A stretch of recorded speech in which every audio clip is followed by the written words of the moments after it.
Public notice. On behalf of Mirembe Beddings and Curtains, mwena gwe mumanyenga Mirembe Irene Nagawa. Ntwala okwebaza kwaffe to all our esteemed customers. Nti mwebale kumusupportinga era mweyongere kumusupportinga. Business still ongoing bulungi nnyo era mwena abamwetaaga mumukubire ku masimu ge kwali and very available. Ate mu mbeera y'emu ntwala okwetonda kwaffe mwena abali inconvenienced. Mwebyo ebiri mu kugenda maaso ku social media, the videos, the audios, everything byonna mubimanyi. Tusaba okubetondera mwena abafaani abayisiddwa obubi abayinza okuba nga muwulira bubi mu mbeera eno.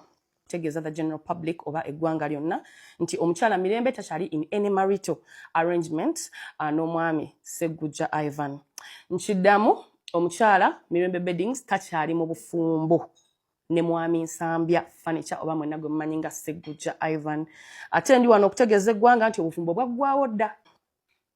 Business is still ongoing era mwena abawagira Nsyambya branch mwebalire ddala okutuwagira tukyatundira ddala furniture era ne beddings ne curtains era mujje bombi mubawagire. Ndi wano okutegeeza eggwanga nti Nsyambya branch is not a shared business. Tegabanwa, just by sharing a space.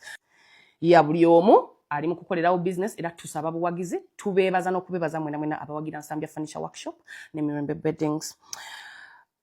Reasons is a breakup mwena mwagala okuzitegera ne ziri best well known by the two era nga bali mu bufumbo bamanyi ebyabaawula. Lastly, Mirembe ali bulungi era ali in a good mental state.